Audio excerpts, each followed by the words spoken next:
깊이 있는 경제발전소. 시민과 함께 공부하는 경제시사 프로그램 경제발전소 박연미입니다. 네, 오늘 10분 경제에서 안내해드린 내용 관련해서 조금 더 보충을 해드릴까요? 7월 7일부터는 법정 최고금리가 20%로 인하됩니다. 그리고 햇살론 17%, 햇살론 17, 햇살론 15, 금리가 2% 낮아진다고 하네요. 햇살론 이게 정부 정책자금인데 암호 같죠? 햇살론 17호, 햇살론 15호, 금리가 낮아집니다. 그런데 저축은행 대부업 이런 것들은 최소한 1년 이상이라서 대출이요. 이 항상 소급 적용 문제가 있다고 하는데 인하되기 전에 대출을 해주려고 하겠죠. 당연히 비싼 이자로. 그러니까 제2금융권으로 가시거나 급전이 필요해서 이 소액을 비싼 이자에 빌리시는 분들은 요 날짜 이후에 꼭 그 기준을 이후에 가시는 게 유리하다는 거 참고해 주시면 좋겠습니다. 그 사이에 손님 오셨는데요. 이번에도 대출 관련 범죄 얘기를 좀 해볼까 해요. SNS를 통해서 불법 대출 범죄가 늘고 있다고 하는데 현장을 취재한 아시아경제 송승섭 기자와 함께 알아보겠습니다. 안녕하세요. 네, 안녕하세요. 네, 최근에 보이스피싱 얘기는 우리가 들은 지 오래됐거든요. 네. 그런데 불법 대부 광고가 이제는 SNS를 타고 더 심각해졌다고요? 네, 맞습니다. 청취자 여러분들께서도 최저금리로 대출 받아라, 아니면 정책자금 대상에 선정되었으니 여러분들께서 빨리 신청하셔라, 이런 문자나 전화 많이 받으셨을 텐데요. 네. 금융감독원에 따르면 지난해 금융당국이 수집하거나 적발한 불법 대부 광고가 29만 건이 넘는다고 합니다. 2019년에 약 24만 건 정도를 수집했으니까요. 1년 사이에 한 24% 정도가 더 많아진 겁니다. 주로 명함 광고나 문자 메시지, 인터넷 게시글들을 수집을 했는데 SNS 상에서도 불법 대부 광고가 공공연하게 이루어지고 있는 걸 감안을 하면 실제로 그 피해는 더 클 거로 예상이 됩니다. 그래요. 한동안 김미영 팀장님한테 그렇게 문자가 오더니 이제는 너무 정교해서 나도 모르게 통화 버튼을 누를 뻔했다 이런 분들 많거든요. SNS에서 이뤄지는 불법 대출 광고가 기존의 전통적인 보이스피싱하고는 뭐가 다른 거예요? 네, 먼저 보이스피싱 같은 경우에는 주로 중장년 계층을 타겟으로 했죠. 다른 오프라인 불법 대출 광고도 주로 소상공인이나 혹은 금융 취약계층, 그러니까 거의 대부분 노인들을 대상으로 했던 범죄였습니다. 하지만 SNS상에서 이루어지는 불법 대출 광고는 청소년이나 대학생, 취업준비생이나 군인 등을 목표로 한다는 게 제일 큰 차이점입니다. 예를 하나 들자면 네.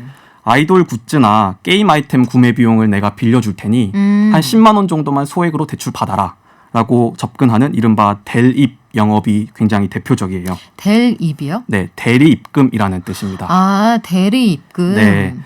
또 인터넷으로 대출을 알아보던 분들 같은 경우에는 검색 알고리즘에 의해서 SNS의 불법 대출 광고를 자연스럽게 접할 가능성이 굉장히 커집니다. 또 금융기관 대출 중개사라고 사칭하는 이들도 SNS상에 굉장히 많은데요. 네. 이분들이 본인의 일상을 공개하거나 혹은 자신의 얼굴을 공개하면서 이렇게 얘기하는 겁니다. 이거 봐라, 나 다 투명하게 공개했다. 나는 이렇게 얼굴과 일상을 공개했으니까 난 사기꾼이 아니야 라고 말을 하는 겁니다. 이거 봐봐, 프로필에 우리의 사진도 올려놨잖아. 맞습니다. 이 정도군요. 네, 사실은 이게 다 도용된 사진일 수도 있거든요. 그런데도 불구하고 워낙 교묘하다 보니 속는 분들이 발생을 하는 겁니다.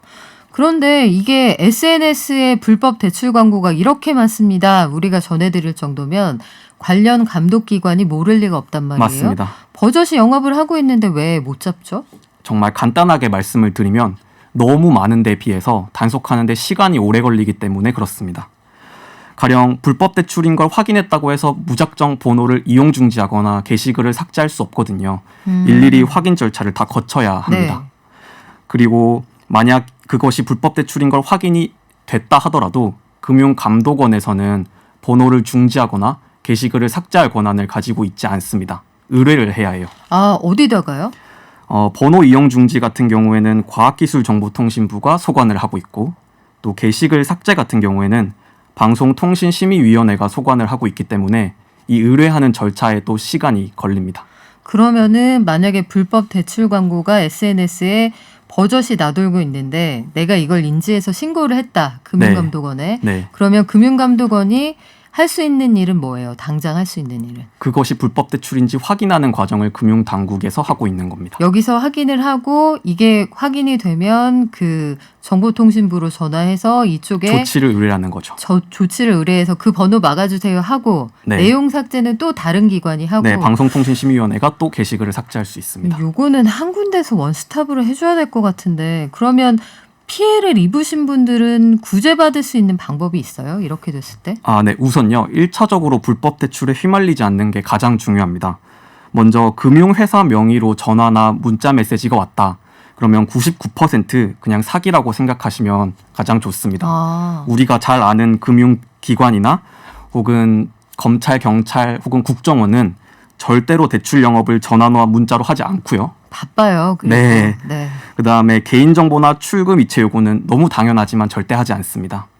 또 본인도 모르는 사이에 자금을 편취당할 수 있기 때문에 반드시 대출 실행하기 전에 본인이 금융회사에 먼저 전화를 걸어서 내가 지금 받으려는 대출 상품이 있는지 혹은 그게 금리 조건이 맞는지를 먼저 확인을 해보셔야 합니다. 그렇군요. 이게 실제로 문자로 많이 오기도 하고 SNS에서 아까 말씀해 주신 건 내가 만약에 대출이 필요해서 네. 검색을 해본다 하면 어느덧 그 광고가 나한테 자꾸 노출이 된다 이 맞습니다. 말이에요? 네. 그렇군요. 실질적으로 은행이나 금융회사 뭐 정책자금을 사칭해서 오는 문자가 많다고 하니까요. 이런 부분들 꼭 꼼꼼하게 살펴서 주의하시면 좋겠습니다. 만약에 피해를 입으면 금감원에 신고하는 거 맞습니까? 네. 그리고요. 만약에 피해를 입으신 경우에 법정 최고 금리를 넘긴 이자를 내가 냈다. 네. 그러한 경우에는 그 계약이 어떤 경우에도 완전 무효이기 때문에 반환 요구를 하면 다 받아내실 수 있고요. 법적으로는. 또 미등록 대부업자에게 최고금리 초과대출을 받았거나 혹은 불법 채권 추심에 시달리고 계신다면 금융감독원 홈페이지를 통해서 무료 변호사 지원 제도를 이용을 할 수가 있습니다. 그렇기 때문에 이런 것도 좀 참고하면 도움이 될 것 같아요. 네. 그리고 제일 중요한 거는 불법 대출에 휘말리지 않는 것일 텐데 이 마음이 굉장히 아주 어려운 상황에 놓이면은 마음이 네. 흔들릴 수가 있거든요. 네. 불법 대출에 휘말리지 않기 위한 팁 마지막으로 좀 부탁드릴게요. 네, SNS상 같은 경우에는 대출 중개사나 대출 상담사를 사칭하는 경우가 많은데요. 반드시 등록번호와 전화번호를 알려달라고 요구를 하셔야 됩니다. 포털 사이트 파인에서 등록번호와 전화번호를 입력을 하면 그 대출 중개사의 사진과 정보가 다 나오게 되거든요. 네. 그런데 만약에 어떠한 경우에도 등록번호와 전화번호를 알려주지 않는다. 네. 그러면 이유 불문을 막론하고 절대 대출을 받으시면 안 됩니다. 아무리 조건이 좋으셔도. 그래요. 본인이 대출 중개업을 하는데 전화번호도 비밀이고 네. 등록번호도 비밀이고 비밀이 많으면 뭔가 항상 뭐가 있더라고요. 그렇죠? 대부분의 대부 중개하시는 분들은 굉장히 그 사기 의심을 받는 거에 많이 시달리시기 때문에 거의 다 공개를 해놓고 계세요. 그렇군요. 그런 것들도 꼭 확인을 해보시면 좋겠습니다. 파인이요? 아까 말씀해 주신 네, 사이트? 파인입니다. 그 스펠링 다시 한 번만 불러주시겠어요? FINE입니다. FINE. 파인에 네. 들어가셔서 이분의 등록번호 그리고 성함, 전화번호 다 확인할 수가 있다고 하니까요. 이런 부분들 꼭 주의하시면 좋겠습니다. 지금까지 아시아경제의 송승섭 기자와 함께했습니다. 고맙습니다. 네, 감사합니다.